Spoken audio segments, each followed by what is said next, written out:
Hey guys! Hello, what's up? I'm JM and I'm with Ate Eman. So, siyang like kong kasama sa Sponte Trip ngayon. At ngayon, pupunta kami sa Mount Tarak Ridge, Maribeles, Bataan. So guys, dito kami sa MOA, pambansang meet up ng mga mag-hike. So, if familiar kayo sa hiking meet up or places, hit like or follow me for more.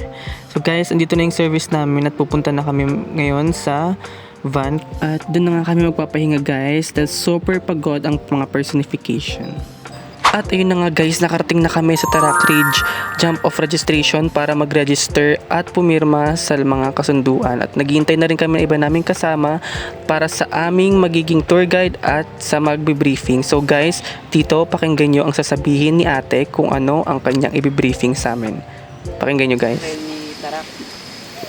So maximum po niyan 4 to 5 hours. Mula po rito ang Papaya River, ano yan, nasa 2 hours. Depende sa pacing nyo, kung mabagal kayo, less than, at may 3 hours po yan. Pero pag medyo mabilis naman kayo, 2 hours yan, or minsan wala pang 2 hours. Tapos from river to ridge, another 2 hours, yun nga lang, unli assault na siya. Hanggang ano na yun, hanggang summit. Yung ridge to summit, depende sa pacing nyo, kaya kunin ng 30 minutes, pero minsan iba talaga 45 minutes. Malapit lang siya, buka lang siya malapit, pero medyo malayo pa din siya. Tsaka, so guys, pagkatapos nga mag-briefing ni ate ay napatulala ang mga personification at na-realize at napagtanto namin kung tama bang ginagawa at desisyon namin sa buhay. So guys, kasama namin 3 aso kung napapansin nyo, si Peachy, Brownie at si Mocha. Yan ang aming bantay at nauuna sila at may nahuli din sa kanila para make sure na safe ang mga personification sa paglalakad. So pansin nyo naman guys, diba? Ang sweet nila. So guys, dito na nga kami at nawindang ang buong personification dahil hanggang dito ba naman ay sinusundan kami ng ahas naming friend na si Melissa. Charing. So guys, may pasabog siyang entry. Gusto daw niyang sumama pero sabi ni kuya, doon ka muna sa far away. Yan, matulog ka muna dyan. So nakakatakot guys, no? So guys, pagkatapos namin makasalubong si Melissa, ay tuloy-tuloy aming paglalakad kasamang mga aso at silang aming magiging guide hanggang sa summit. So dito nga guys, silang dalawa, si Mocha at si Brownie ang kasama ko sa pag-akyat. Dito na nga kami guys at magsimula na ang parusa. may signal na tawagan mo yung apam. Gaga.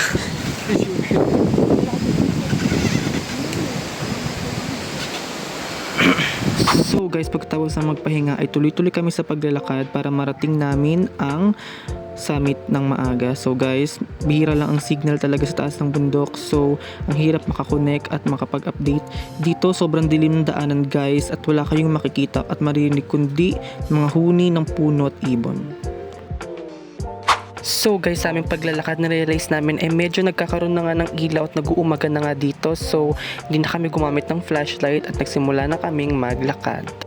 At dito na nga guys, umeksena muna ang mga ate nyo, mga personification, eme umaakyat. Syempre, ginagaya namin yung mga nag-hike na video, diba? So yan na guys, medyo tumataas na at pataas na rin kami sa summit. So medyo humihirap na yung trail namin. So ito yung sinasabi ni ate guys. Sa mga hindi nakakaalam, marami nga nagsasabi guys na kailangan mo muna ng mahabang exercise, lakas at tibay ng loob para makaakyat. Ngunit kami, ginamit lang namin ang ganda-gandahan at nag-inarte lang kami paakyat. At tinan nyo naman guys, nakatrating sa taas ang personification. Ganda, inarte ang ginamit lang namin para makaakyat kami. Kailangan din ng konting pabango para mabango, para maamoy ka ng mga poging kasama mo sa hiker. So yan na guys, umakyat ako niyan, humawak na rin ako sa mga ugat ng puno dahil sobrang hirap at madulas ang suot ko.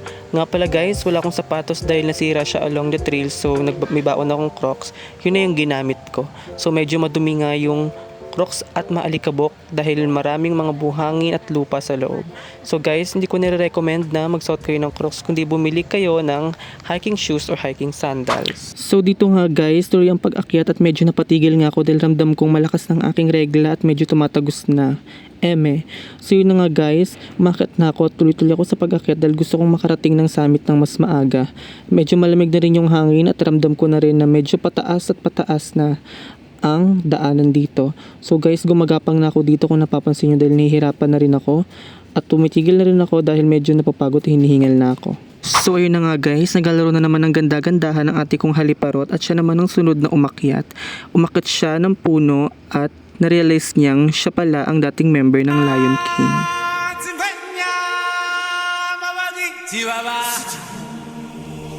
Pagkatapos nito guys, ay ako naman ang sumunod na umakyat at sabi nga sa amin ng guide, malapit na daw kami sa summit, 2 minuto na lang daw. So kaming mga tanga-tanga ay naniwala naman kami na 2 minutes pero pagdating namin doon, halos 2 oras na kaming umaakyat.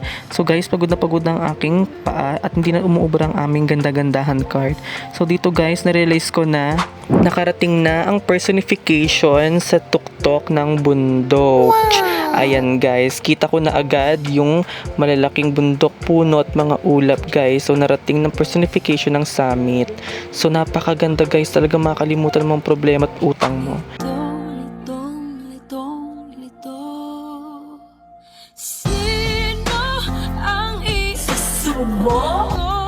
At ramdam kong tinatanghin na ang aking panty sa sobrang lakas ng hangin. Kasama ko pala si Mocha dito at medyo galit siya dahil pagod na nga siya at wala man lang daw siya nakuhang buto sa aming pag-guide. So yan, napaka-cute ng asong to at napakabait. Sinamahan niya kami mula umpisa hanggang sa dulo guys.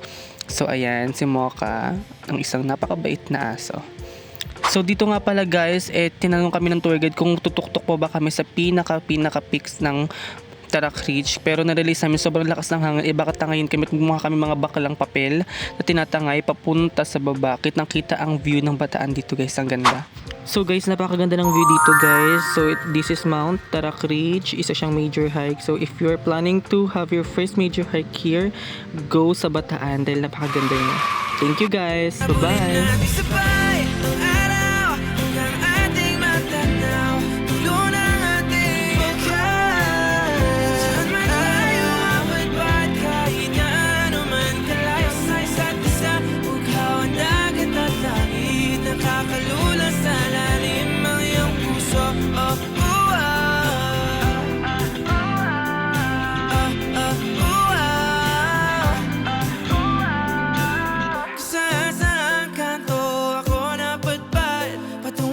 Pero nadatnan ng tunay na kahulugan ng pagbaybay ng hangin, alubay patungo sa akin.